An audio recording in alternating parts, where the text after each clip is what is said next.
Yo, what is good, everyone? Welcome to the Fantasy Football Prodigy Podcast. My name is Tyler Anderson. I will be your host. And in this episode, we are going to be talking about my starts of the week for week 8 of the 2024 fantasy football season.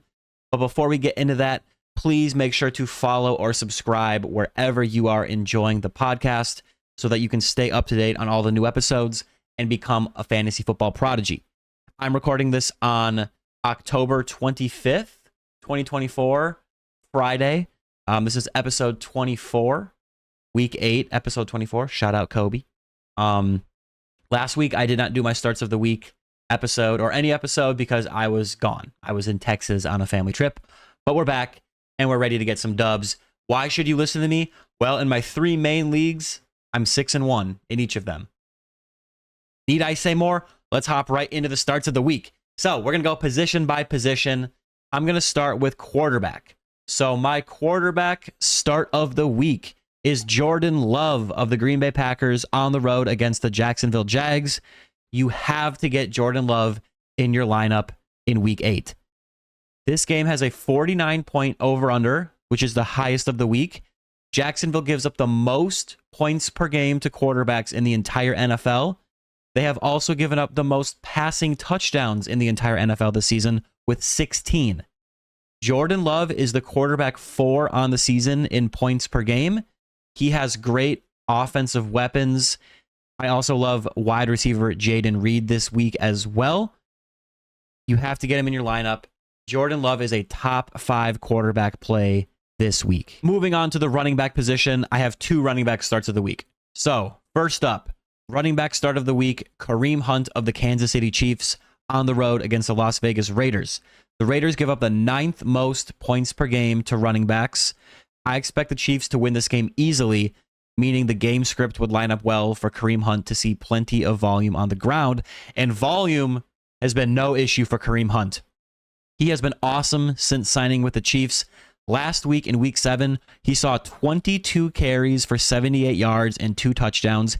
He also added 2 receptions for 5 yards for what it's worth.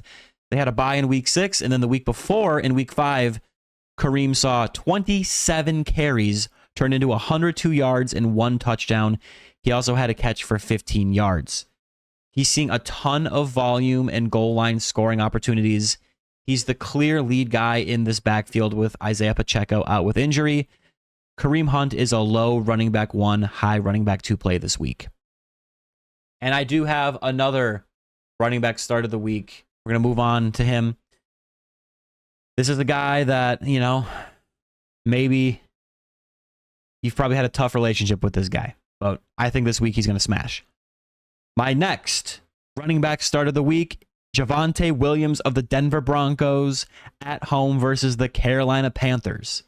It's been a bumpy ride for Javonte since his brutal knee injury in 2022.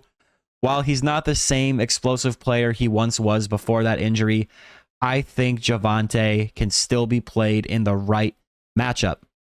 Last week was one of those good matchups against the New Orleans Saints, and he had 14 carries for 88 yards and 2 touchdowns.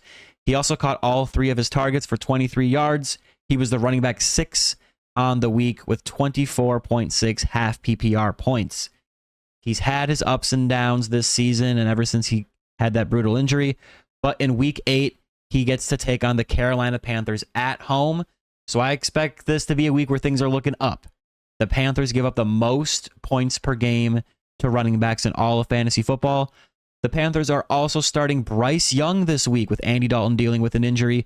So the Panthers offense has almost no chance of being able to put up many points against this tremendous Broncos defense.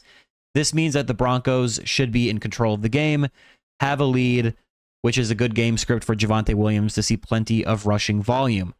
The Broncos also recently got their right tackle back, which is a huge plus for their O-line. Javonte Williams is a solid running back 2 play this week in fantasy.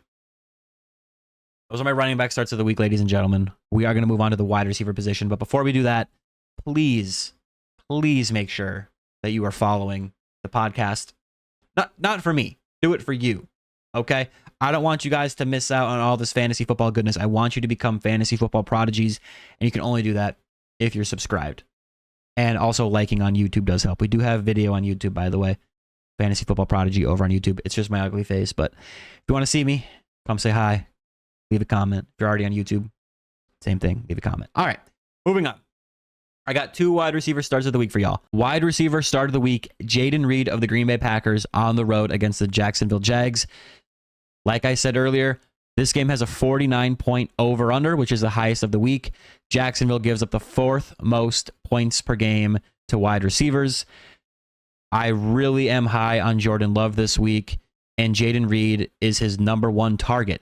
It hasn't been super great for Reed recently, but he's too explosive to bench in this matchup. There's a lot of pass catchers in this offense, but Jayden Reed is the most exciting, and he's the one that can really have a big blow-up game. We've seen him have week-winning performances, and I think he can have one here. Jayden Reed is a low wide receiver 1 play with upside in week 8. We're going to move on to my next wide receiver start of the week in the same division. Wide receiver start of the week, DJ Moore of the Chicago Bears on the road against the Washington Commanders. Washington gives up the 9th most points per game to wide receivers on the season. Their defense has looked a little bit better lately than it did to start the year, but so has Caleb Williams and this Chicago Bears passing game. There are other options in the Bears passing offense, and their last game, it was a Keenan Allen game where he had those 2 receiving touchdowns. But DJ Moore is the alpha wide receiver who more often than not should be the team's leading wide receiver. This is an improving offense that has looked much better lately, and it's a solid matchup. And also, DJ Moore is just a really great player. We've seen DJ Moore have a week-winning performance against the Commanders a year or 2 ago where he just absolutely went nuclear. I don't know if he can do that again, but DJ Moore is a high wide receiver 2 play with upside in week 8. We're going to move on to the tight end position. Last start of the week, I got 1 tight end for y'all. And maybe we'll talk about defenses too, but my tight end start of the week, David Njoku of the Cleveland Browns at home versus the Baltimore Ravens. The Ravens give up the 7th most points per game and the most receiving yards to tight ends on the season. Last week, in his first game since the Amari Cooper trade, where Amari Cooper got traded away from the Browns to the Buffalo Bills, Njoku saw 14 targets and he caught 10 of them for 76 yards and a touchdown. He finished as the tight end 2 on the week. He is the Browns' number 1 target in the passing game. And even though Deshaun Watson is out for the season, Jameis Winston is getting the start in this game. And I honestly consider that an upgrade at the quarterback position. I think Jameis is going to sling it. I think he's more capable of getting the ball to his weapons. And David Njoku is most likely his number 1 weapon in the passing game. So David Njoku is a high tight end 1 play in week 8. Those are my starts of the week, ladies and gentlemen. We're going to talk about the defenses as well. I almost just said we're going to talk about the Broncos as well, because that defense they're the number 1 defense this week. Denver Broncos would be my favorite start of the week at defense. They're taking on the Carolina Panthers in Denver. Bryce Young is starting, no Andy Dalton. Unless he's improved in his time sitting behind Dalton, Bryce Young in this offense, they have never shown an ability to do much. So I don't think they're going to score much. I think they're going to get sacks. I think they're going to get turnovers. So the Broncos are the number 1 defense on the week. After that, Steelers against the Giants and Daniel Jones and his turnover proneness. That's always solid. This is in Pittsburgh as well.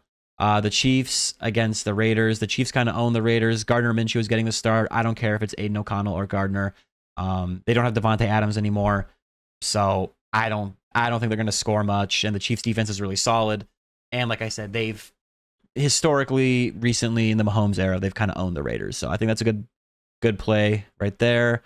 The Ravens are taking on the Browns.